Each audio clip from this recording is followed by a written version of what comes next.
नाज़रीन, इमरान खान साहब का जो ट्रायल है 9 मई का, वो ऑनलाइन करने का फैसला किया गया है और दहशतगर्दी की अमजद शाह साहब जो जज हैं उनकी अदालत में समाअत होगी। अब इमरान खान साहब को मशवरा ये भी दिया गया है कि वो इसका बाइकआउट कर दें और इससे इनकार कर दें ऑनलाइन जाने से।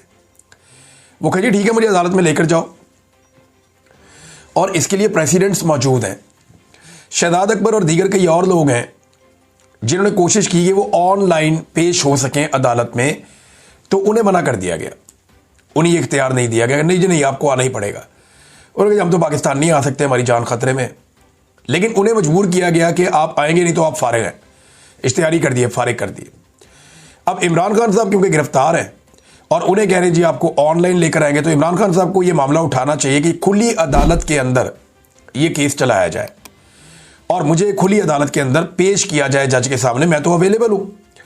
अब चाहे यह समाज जेल के अंदर हो, चाहे यह समाज जेल के बाहर हो, तो इमरान खान साहब के सामने होनी चाहिए और उन्हें चाहिए कि वो ये मामला उठाए। इमरान खान साहब, इसको रोकने की वजह क्या है ये समझें आप। 9 मई का जो ट्रायल है ना, उसमें खाली इमरान खान नहीं है, उसमें पीटीआई की बहुत सारी क़यादत भी है। पीटीआई की क़यादत में से जो भी इमरान खान साहब को मिलता है ना, वो खुदकुश एक वर्कर बन जाता है इमरान खान साहब का, और उसको बड़ी एनर्जी मिल जाती है। मैंने उसको एक जो बात की खुदकुश की, वो मैंने एक मिसाल के तौर पे की है। अब इसको खुदकुश बम्बार ना समझ ले कोई। तो इमरान खान साहब से जो भी मिलकर आता है ना, वो उसके जज्बात कुछ और हो जाते हैं और फिर वो वहाँ से बयानियाँ लेकर आता है। एस्टेब्लिशमेंट के लिए मुश्किल पैदा होती है। फिर इमरान खान साहब के अंदर से स्टेटमेंट्स भी आते हैं, बहुत सारी बातें भी वो करते हैं। तो इसलिए अब जान छुड़ानी मुश्किल हो रही है, तो उन्होंने कहा जी इनको आपस में मिलने ही ना दें। जेल में ट्रायल होगा तो ये सारे रहनुमा जेल में जाएंगे, वहाँ इमरान खान से मिलेंगे, मुशावरत करेंगे, बातचीत होगी, फिर काम खराब हो जाएगा। इमरान खान को बाहर ला नहीं सकते तो ऑनलाइन कर देते हैं।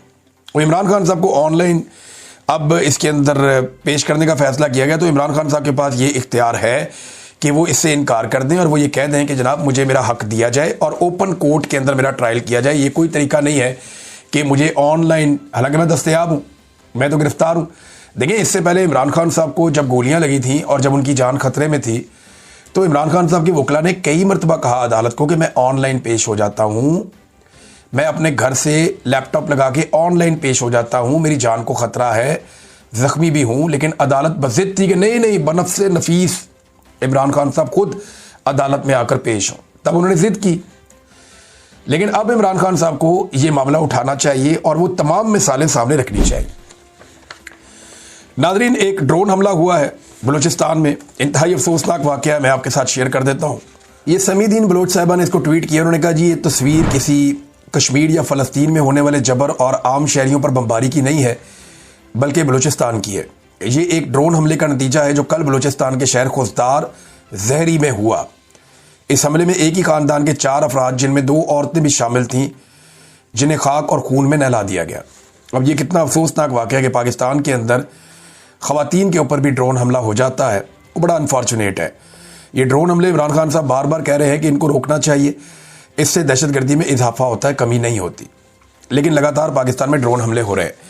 नाज़रीन, पाकिस्तान के वज़ीर-ए-आज़म पहुँच गए लंदन में इतलात के मुताबिक, और आसिम मुनीर साहब के बारे में भी ऐसी खबरें आ रही हैं। और मुबैना तौर पे 20 तारीख को ये कोई प्रोग्राम करने जा रहे हैं। पाकिस्तान तहरीक-ए-इंसाफ को इसका पता चल गया और ओवरसीज़ पाकिस्तानियों को भी इसका पता चल गया, तो उन्होंने सेम टाइम पे एक एहतजाज रख लिया।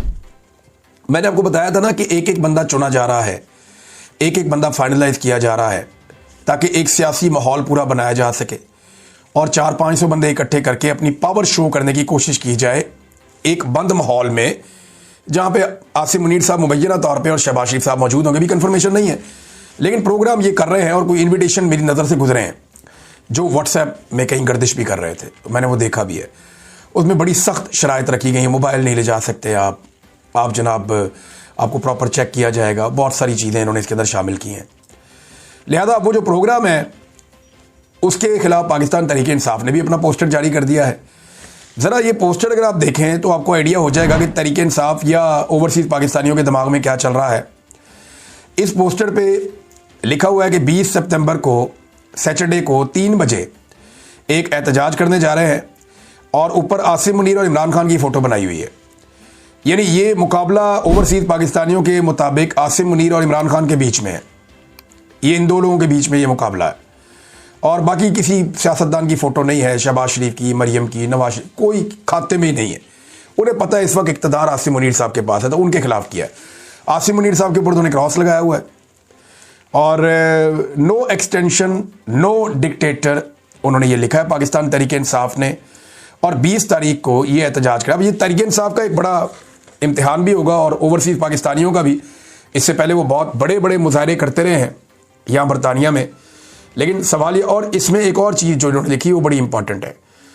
उन्होंने कहा जी कि ये मैंने इस पोस्टर में तो नहीं, एक और पोस्टर में मैंने देखा था, वहाँ लिखी हुई थी कि आपकी सिक्योरिटी के लिए आपको मास्क प्रोवाइड किए जाएंगे। जो लोग नहीं चाहते कि उनका चेहरा नज़र आए, क्योंकि ये एम्बेसी वाले वीडियोस बना के और वो एजेंसियों को भेजते हैं, वो फिर उनकी फैमिली, उनके ख़ानदानों को ढूंढते हैं, वहाँ पे उन्हें हरासा करते हैं पाकिस्तान में, तो उसके लिए उनको मास्क दिए जाएंगे।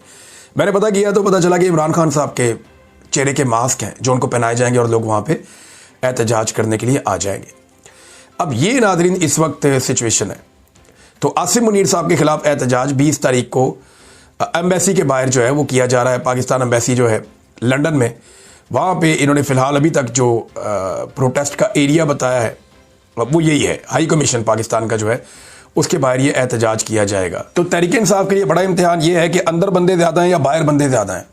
मुकाबला तो अब ये है, तो अब पता चलेगा कि PMLN ज़्यादा बंदे इकट्ठे कर सकती है, यहाँ पे अपने सारे सरकारी वसाइल को इस्तेमाल करते हुए मुख्तलिफ मुल्कों से वो लोग इकट्ठे कर रहे हैं, वो ज़्यादा बंदे इकट्ठे कर सकते हैं बरतानिया में, या पाकिस्तान तहरीक-ए-इंसाफ या ओवरसीज़ पाकिस्तानी ज़्यादा बड़ी तादाद में निकल के एहतजाज के लिए आते हैं।